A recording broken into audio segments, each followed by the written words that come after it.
Hey guys, welcome back to another episode of the Speaking Sessions podcast. I've got Lian Chase here. He started his crypto journey in 2017, although he never truly understood the power of crypto until he spent 3 years helping investors acquire and understand the benefit of precious metal, which at 3 year really resonates, and I'll get into that in a minute. But during that 3 years, he learned everything he could about macrofinance, the financial system, how money works, Wall Street, and much more. So actually, we're probably going to dive into that with the crypto and everything. I love that. Yeah.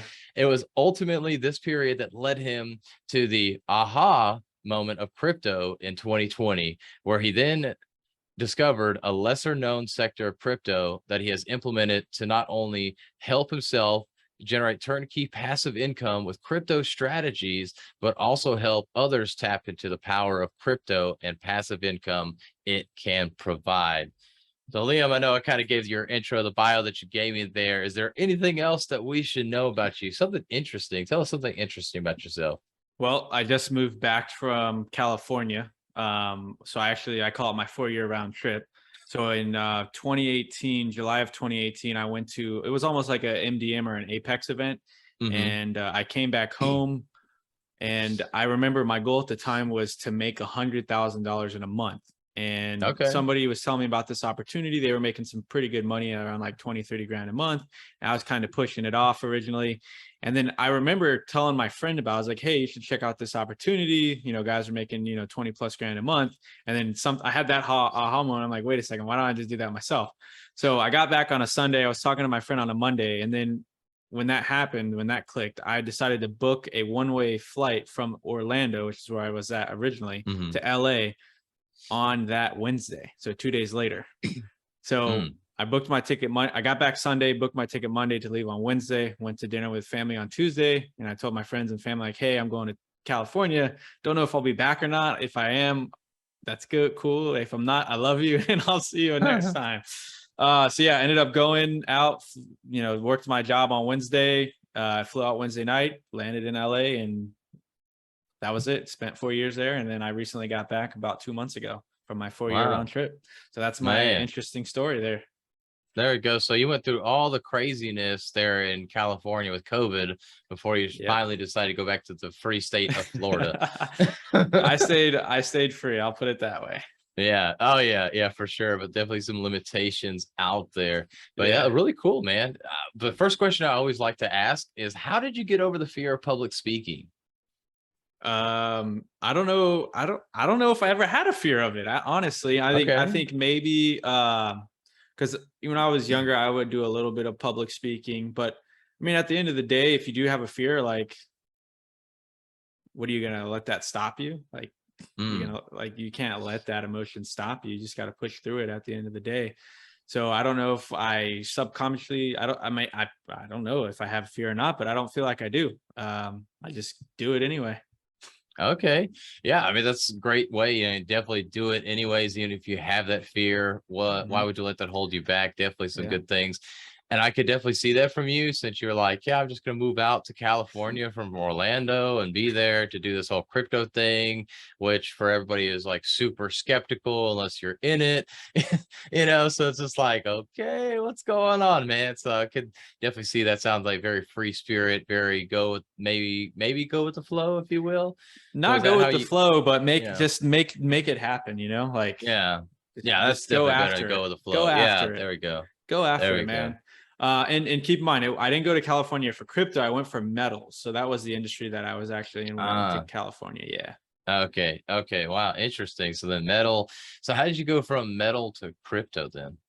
Yeah. So, you know, helping investors acquire precious metals, you're basically convincing people or getting people to understand that they would be safer in precious metals than stocks, and like, what are the risk of stocks in the financial Hmm. institution and all that. So in learning all of that, I learned, I obviously learned about the history of money. And if you know about the history of money, you know that gold was like our money for a very long time throughout not just America, but just throughout the world in general. Like gold was used as money. And so the question is always why?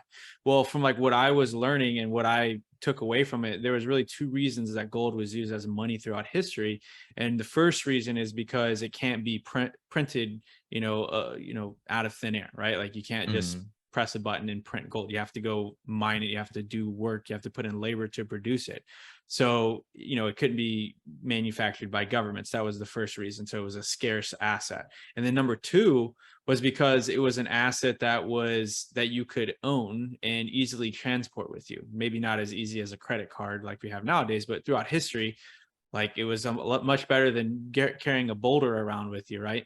So, so it was very easy, and then also you could own it. You could own it yourself without having to rely on somebody else. So like when you think about how the banking system works or how the stock market works, you're always relying on somebody else to protect and hold that asset for you. Whereas with metals, you can hold those without what's called third-party risk, where you own it and you're the only person that owns it without anybody else involved. So those were the two things that I realized, like just throughout studying and learning about metals. And then it naturally progressed me to see the same thing when it comes to crypto. So you often hear Bitcoin talked about as like the digital gold. Well, it's because it actually meets those exact two same principles. It can't be printed by the government. It's artificially and scarce, but it still is scarce. It can't be printed by the government. And then number two is you can own your crypto, you can own your Bitcoin on a hard wallet where nobody else will not rely on anybody else for you to get access to that like you would if you're holding money at a bank or in Wall Street. So those two things I found were parallel with gold and Bitcoin and crypto in whole. So that was the first part of that journey and how I drew the parallel to those two things. Yeah, man, I could definitely see that, and makes me think of that guy. I don't know his name, obviously, you probably do, but the one guy that supposedly had like several Bitcoin. He had like when the Bitcoin first came out, Yeah. and then he has like one try left or something on his hard wallet or something like that, or maybe he's already tried, but it's worth like trillions of dollars, or at least were when it was at the top of the market and stuff like Couple that. billion, couple million, couple hundred million. Yeah, whatever it is, I can't believe that. How would you not remember? Well, I guess maybe when he bought it, it's worth pennies at the time. Yeah, So it's well, like, whatever. that's the thing, so a lot of the early investors in Bitcoin, when it, because Bitcoin came out surprisingly in 2009. I mean, if you think about, that's like when the first iPhone was coming out. Like you think about how much we've evolved since 2009. That was like really when Facebook, Amazon was really starting to get big, right? That was before they were even household names. So yeah, a lot of the early investors, they weren't really investors. Like people were buying Bitcoin because its original use case was it was going to be internet money where you could basically send it back and forth between your friends. You could send it overseas. It was supposed to be digital, like internet money that you would spend throughout the internet, but it evolved and became something else over the last 5-7 years. So yeah, a lot of the early people who bought it didn't buy it expecting it to turn into what it did. Yeah, but it makes you wonder, like, why would they buy it then if it wasn't, they weren't expecting anything? I guess it's just kind of out of speculation or something. Yeah, I mean, just something cool. Like they Yeah. probably saw like, hey, this is the first time something like this has ever been created. I'll throw in a couple $100. Maybe I'll use it online. Because there's a story about a guy who spent like, what was it? I don't remember. It was like 100 Bitcoin. He paid 100 Bitcoin for 2 pizzas. And it's now the most expensive pizza ever. Yeah. Oh yeah. I've heard that, or similar stories kind of like that too, which is crazy to think about. For now, we have the NFL athletes who took like half their salary in Bitcoin, and right now, like it tanked. It's just down, like, what an idiot. But if you got to sometimes it's about taking that chance, and it just hasn't quite fully come to market acceptance. I mean, there's definitely validity there, but it's definitely not fully accepted by the market. But I think as we see the fallacy behind the dollar being printed just because we decide to print more, or the government decides to print more, I think we're seeing more validity within all these coins. Yep, exactly. So just for my curiosity and hopefully some of my audience as well, we hear about like, the regular coins like Bitcoin, the stable coins, right? If I think I use that term Yeah. correctly. And then you have like your altcoins, which is something Yeah. like the Dogecoin or Doji coin, however you say it, Yeah. and Yeah. things of that nature. What's the difference between those and like what's your suggestion behind, I guess, investing in one versus the other? Yeah. So, I mean, they all have different properties to them. Mm, Bitcoin is really thought of as digital gold. It doesn't, it can be slower, right, than some other of the altcoins like Dogecoin. So, Bitcoin is slower. It's more decentralized, meaning there's more people involved in actually verifying everything that's going on. And obviously, the more people mhm. you have involved, the longer it's going to take, right? Yeah. Whereas something like Dogecoin, it's a lot. It's built more for speed. It's a lot quicker. There's not a limited supply, right? Whereas Bitcoin has a limited supply. Doge is unlimited. They print like 5 billion Doge per year. That's why it's Mhm. the cost of the token is so low.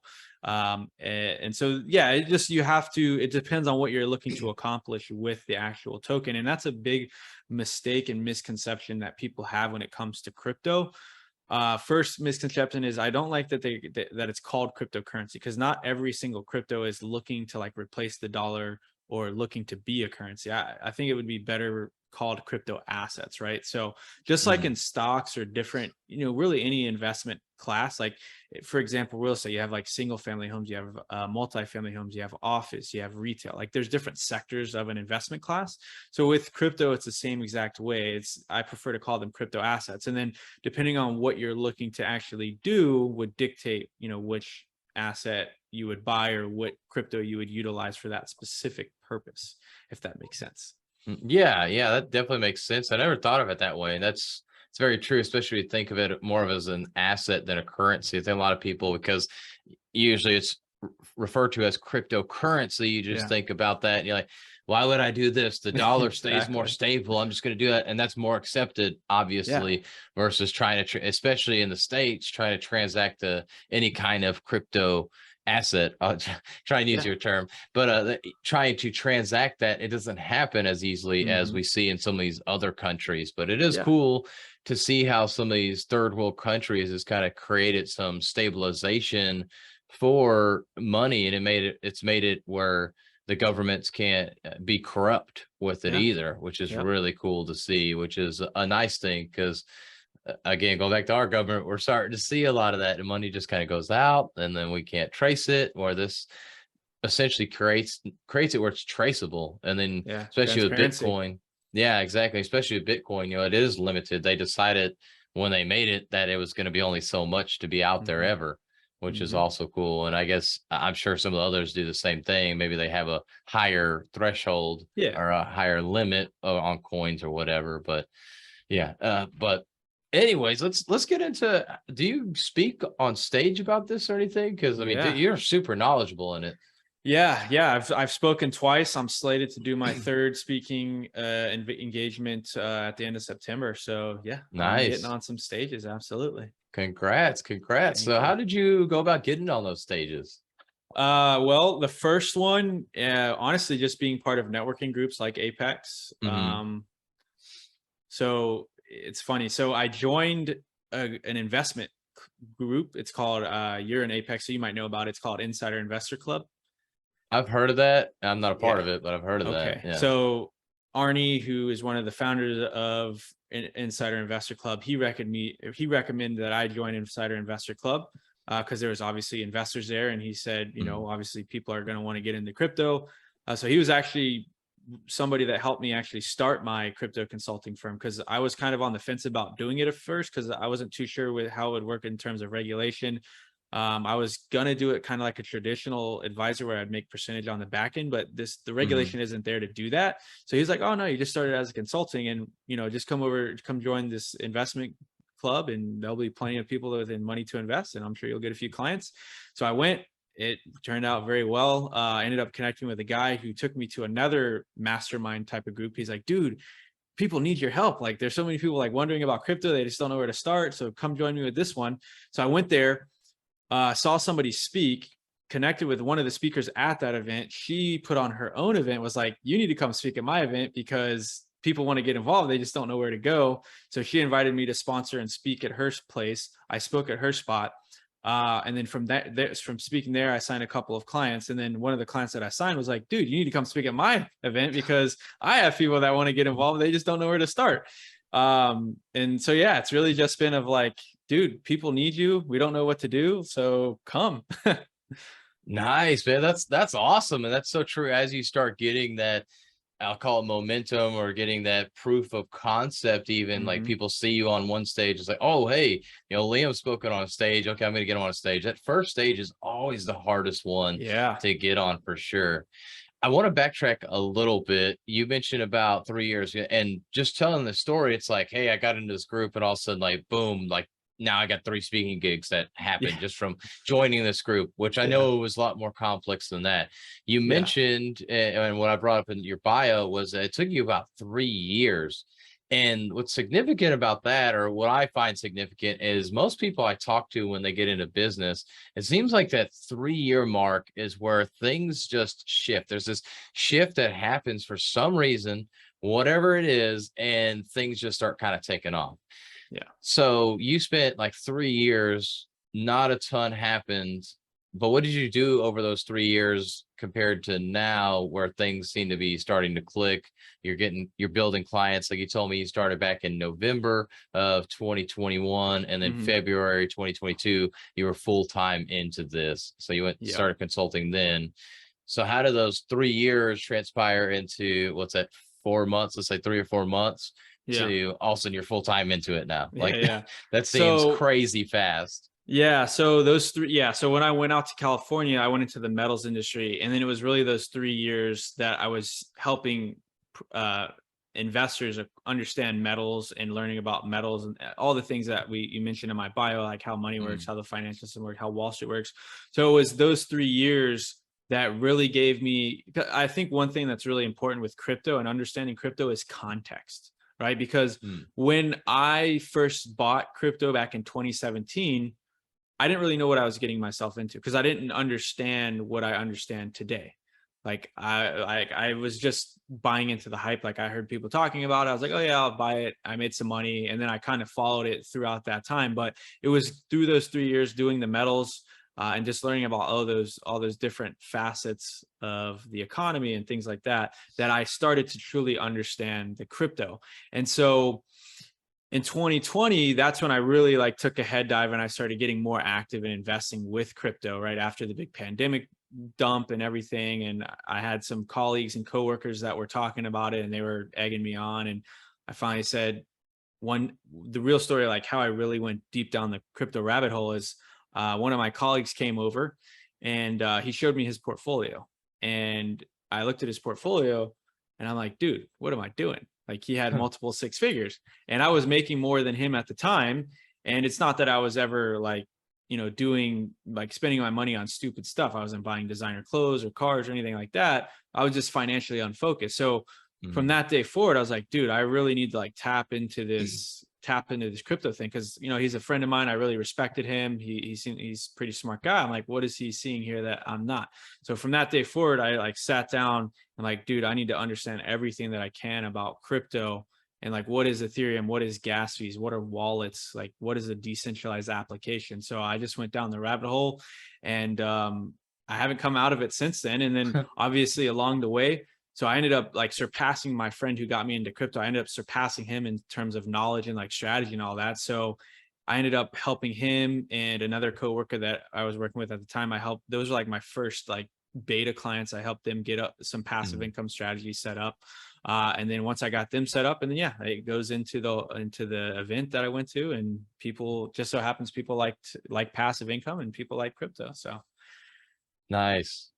Yeah, so yeah, all that, you did free coaching, you spent yeah, years basically learning really different aspects of yeah, markets, if you will. yeah, We'll just go with markets. And then yeah, finally, yeah, having that friend that was like, hey, look here, I'm making all this money. And it yeah, definitely triggered you, went down that rabbit hole. Yeah, yeah. that's really cool. But all of that prep work essentially to get you to where you're at now. And a lot of times 100%. people don't notice all that work. So 3 years, I mean, that's a long time. And then 4 months, which that seems pretty quick, but I'm sure you were like, you felt like it was not long. And I know you were doing a lot of work. And so amongst all that, and we talked about this offline, but one of the things was that you created this personality of like yourself. You've been into Mhm. the crypto space, you were in NFTs for a bit. You're not in that currently, right?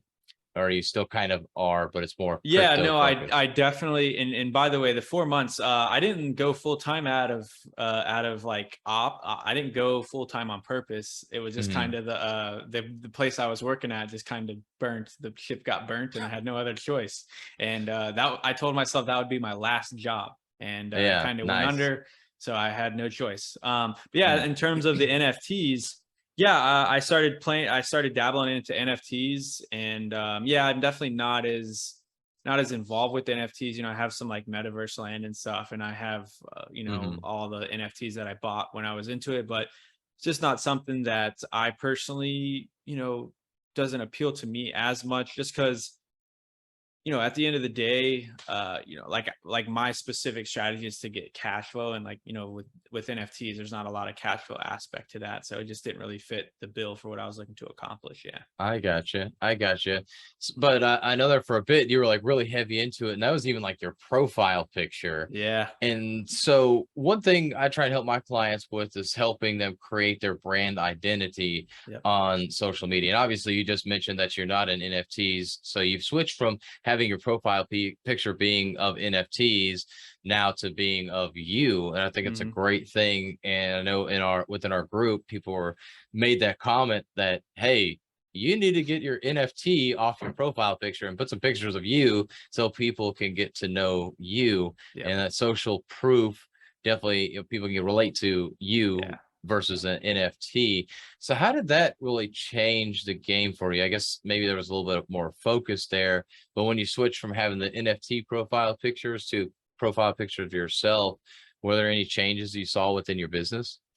Yeah, I mean, absolutely. Because at the end of the day, like with the crypto community, a lot of the crypto community is very like likes to be anonymous and things like that. Hmm. And I do resonate with that culture to some degree, but I really operate in like two spaces. And at the end of the day, like I want to help crypto grow, and the only way that I'm going to help crypto grow and like the whole ecosystem grow is if I'm getting in front of people that aren't part of like the inner circle of crypto, Yeah. right? And so at the end of the day, like especially when you're working with talking about people's money, like they want to be able to look at you in the eye, shake your hand. So there's still that level of trust, and so that definitely worked out. And like obviously, I wouldn't be speaking if I wasn't showing my face. So it just is something that came with the business in general. Yeah, and crypto unfortunately has that whole skepticism thing with it. So if you, Yeah, you got an NFT picture, yeah, then it's just like even more sketchy. Like, okay, who's this yeah. weirdo? So, but basically now, like you're the face of the cult, right? Yeah, I don't know if I have a cult, but Nah, just kidding there. But yeah, I mean, it's good that you changed and really identified yourself to be that crypto person. So Mhm. tell us about like your social media posts a little bit. I'm like kind of fishing here, trying to dig out things to be able to help people understand if they're trying to get on stage, if they're trying to build up their brand around a specific topic, some things that they can do to help themselves be there. So I'm kind of leading you here, but what are some things that you've done on social media to help you build up that presence and authority in the crypto asset space? Just being consistent and showing up, man. Just Mm, showing up. Because from my personal journey, like I always wanted to build a personal brand. I always knew how powerful personal brands were, but I never could figure out like what my thing was. Like I could never find that spark that I could just post about all the time. And after like 4 years, which is also like another that's a completely separate journey from crypto, but I spent like mm, 4 years trying to figure out like what's my thing, like what's a thing that I can talk about on a consistent basis and I don't get tired of it. And there's things that I tried and had success with, like quick success with, but I just never found that spark to where I can post about this every day, every week, every month, and do it consistently. Because like at the end of the day, like yeah, consistency is what wins, and like showing up consistently over time, like that's what makes people great. yeah. In anything, like when it comes to sports, anybody can win a championship once, anybody can win a game once, but the greats are the people that continue to win, that continue to show up, that continue to dominate throughout their career. So, and the only way to do that is to get started, right? Like there's nothing that you can do to get around time. Like time, there's nothing you can do to fast forward time, to reverse time. Like you just have to do it, and that's just part of the game. It just comes with time. So find the thing that lights you up, that gives you that spark that you're passionate about, that you can post about all the time, whether it be crypto, or whether it be cars, or whether it be sales, or whether it be whatever is your hobby, your passion that you have. And then just post it, just type it, just talk about it on your Facebook, on your social media profiles. If you like to write, Facebook's a great place, Twitter's a great place to write, LinkedIn's a great place to write, Medium's a great place to write. These are all places that you can write. If you like video, obviously like Instagram, YouTube, just depends on how you like to communicate. And then obviously like network, like get in front of people, because if you don't have any followers, if you don't have any friends on Facebook, or any followers on Instagram or Twitter or anything like that, like nobody's going to see your stuff. So how do you get followers? Well, you got to interact with other people. You got to meet other people, right? You got to do stuff with other people. So whether that's online, like just joining various Facebook groups that are maybe related to your topic, your niche, maybe it's going to local events. One thing that I like to do is I'll go to local events, just free events or paid events. And instead of giving a phone number, because let's be real, like whenever you get somebody's phone number, like you're going to text them once and they're going to get lost in your contact book. Like it's not very often that you're going to be remembering, oh yeah, let me text that person randomly.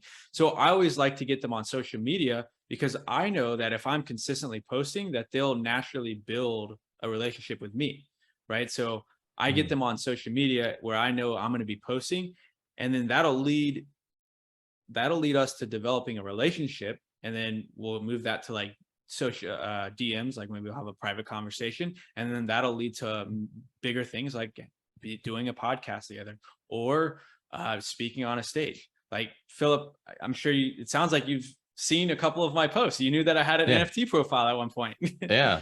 I never texted you or called you and said, hey, I set up an NFT as my profile, did I? No.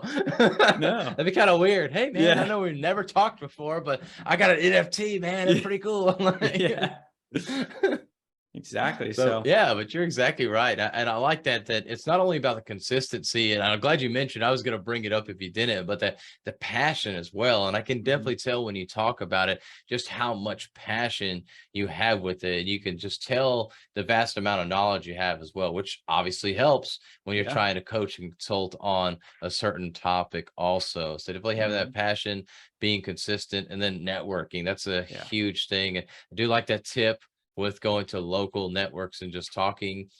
And I'll add a point what you mentioned about getting a social media connection instead of the phone number. I've definitely done that where I've gotten the phone number, we text once and we totally forget each other. Yep. But on social media, you're right, they're going to end up seeing you, even if you forget the message, or you message one time and then you forget, they're going to end up seeing you, which is a great thing. And it's also seems like it's a lower barrier of entry. Like it's less personal to ask for your Facebook or your Instagram handle versus asking for your phone number. I don't know why that is exactly, since we share more personal on social media, it seems, but for whatever reason it is. And then also the face is there with the name, so it makes it a little bit easier to remember. Especially start seeing, oh yeah, I forgot their name, but I remember seeing that face at such and such event here locally. Exactly. So yeah, great tips there. And I appreciate you sharing that. But consistency by far is the biggest thing. One other thing you mentioned about choosing your type, whether it be written content, videos, you mentioned audio, whatever that is, but just make sure you stick to those. And that's an important thing as well. Too many people try to either do them all, or they do the things that are not comfortable for them. And there is a time and place to do that, but lean on what you're best at, lean at what you're most comfortable on. Of course, I still suggest trying to do the others just to expand yourself, but definitely lean into what you are most comfortable with. So definitely appreciate those tips there. I've got one final question for you here, and I feel like we already know the answer, but I'm gonna ask it anyways because I ask every guest. if you could only share one message for the rest of your life, what would that message be? That's I don't know if you might think you know, but I don't know if I know it. Obviously I have a passion for crypto. But I'm realistic about life. Like before you're even investing in a crypto, I think you should be investing into yourself. So Mm, if you're at a point in your life where you can't afford to, put a couple $1,000s into crypto without looking at it for, a couple of months, or without not being able to pay your bills, like first thing you should do is get your income up to a point where you can pay your bills, and then some, so that you can start investing. Because the last thing that you should be doing is taking, your rent money, throwing it into crypto, trying to get rich quick, and then losing it all, and now you're in even a worse position. So yeah, even though I'm a big crypto guy, I absolutely do believe in investing in yourself and creating like a money muscle, right? Like mm. a money muscle which is basically the ability to create income on demand, like without having to rely on a job, and just being able to basically write your own paycheck. So I definitely believe in that. So invest in yourself first and then Yeah, into things. I'll call them things just to be yeah, generic, but yeah, crypto obviously yeah, is your thing. But yeah, yeah. definitely invest in yourself first. I like that. That's a great message for sure. It really just goes to who you are as a person, as a Hmm. consultant and everything. You're more concerned with the person rather Hmm. than just getting them on the next coin, if you will. Yeah, exactly. And so just to clarify, because I do want to speak about it a little bit. So like with my services, and what I really aim to do is, the offer and the basically the memo is, we help investors generate turnkey passive income without any of the day trading, watching charts, complicated mining setups, or the super high risky coins like Doge or Shiba. So that's really what I help people do. And I have a framework, it's called the S4 method. It's a framework to becoming a successful crypto investor. It takes you from A to Z on how to avoid a lot of the crypto landmines that people walk into, because I talk to people on a daily basis that walk into crypto landmines. And a crypto landmine, what I describe that is as, just like a landmine. Like you don't mean to walk into a landmine, but somebody placed it there and then it blows your left leg off, right? And so Mm. that happens to a lot of people in crypto. So I really, that's my goal, is to help people avoid a lot of those crypto landmines, and generate that passive income, so that over the next 3, 5, 10 years, they achieve that financial freedom. Because it's crazy. Like even business owners, and personally me, I'm not like fully financially free. Like I'm financially independent, where I don't have to rely on a job, but I still have to work on my business every day. But the goal is to obviously get to a point where I can not have to work on my business and still generate that income. And I definitely see crypto being a big part of that. So yeah, that's really, that's the story, and I'm sticking to it. Awesome. I like it, man. And I appreciate you sharing that. It definitely goes in line with. So if people want to follow you, if they want to get into your coaching consulting Yeah. program, where's the best place for them to reach out to you? Yeah, so I actually have my digital business card. It's liamchase.io/connect. So Liam Chase, my first and last name, .io/connect.